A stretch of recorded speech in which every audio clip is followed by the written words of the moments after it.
Bharat America के बीच अब सिर्फ 18% टैरिफ होगा। भारत अमेरिका ट्रेड डील जिसका अनाउंसमेंट कल देर रात हुआ, उसका असर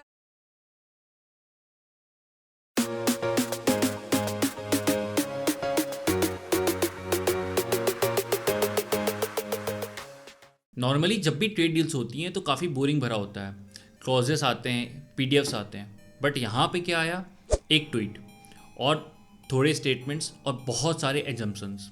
जब भी चीज़ें क्लियर नहीं होती हैं तो यूजुअली चीज़ें सरफेस लेवल के नीचे कुछ और ही चल रहा होता है। ट्रम्प के एक ट्वीट ने पूरा मार्केट हिला दिया। क्लेम था कि इंडिया अगले 5 सालों में $500 बिलियन के गुड्स इंपोर्ट करेगा।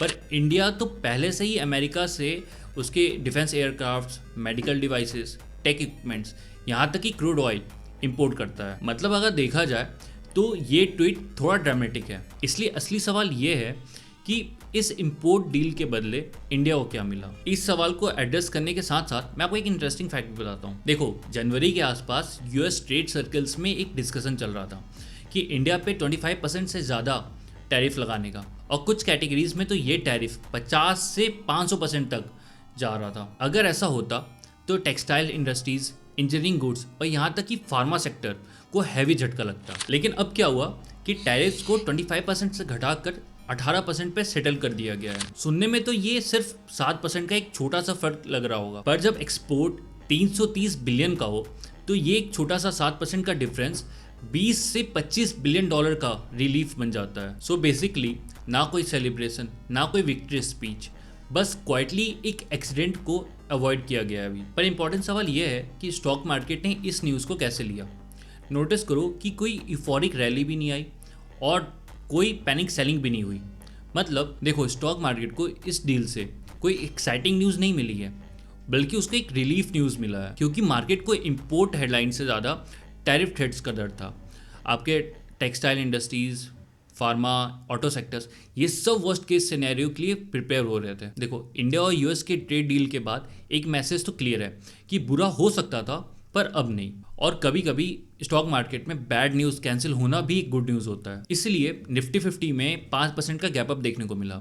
और यही नहीं, रुपये भी डॉलर के अगेंस्ट 1% स्ट्रांग हुआ। और इवन एक्सपोर्ट लिंक स्टॉक्स और टेक्सटाइल सेक्टर्स में स्ट्रॉन्ग बाइंग देखने को मिली। देखो, पिछले कुछ सालों में इंडिया ने रसिया से डिस्काउंटेड ऑयल खरीदा है, जिसके कारण इंडिया को $10 बिलियन का डायरेक्ट सेविंग हुआ।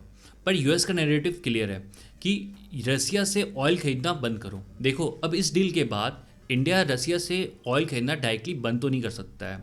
हाँ, supply gradually US friendly sources की तरफ शिफ्ट जरूर हो सकती हैं। और अभी ट्रम्प के ट्वीट के बाद इंडियन गवर्नमेंट की तरफ से इस पे अभी कोई क्लैरिटी भी नहीं आई है। भले अमेरिका इसे एक बिग विन या फिर हिस्टोरिक डील कह रहा हो, पर इस पूरी कहानी में एक चीज़ तो क्लियर है कि ये डील इकोनॉमिक्स से कम और जियोपॉलिटिक्स से ज़्यादा रिलेटेड है। देखो, यूएस के अंदर अभी इलेक्शन प्रेशर चल रहे हैं। ट्रम्प को एक बिग विन नैरेटिव चाहिए था और इंडिया को टैरिफ शॉक अवॉइड करना था। तो अब इस डील के बाद सवाल ये है कि क्या इंडिया झुक गया है या फिर इंडिया सिर्फ और सिर्फ कैलकुलेटेड कॉम्प्रोमाइज़ कर रहा है। देखो, इसका आंसर बहुत सिंपल है। इंडिया ने कोई जैकपॉट तो नहीं मारा है ट्रेड डील में यूएस के साथ, बट हाँ, लॉसेस अवॉइड किया है।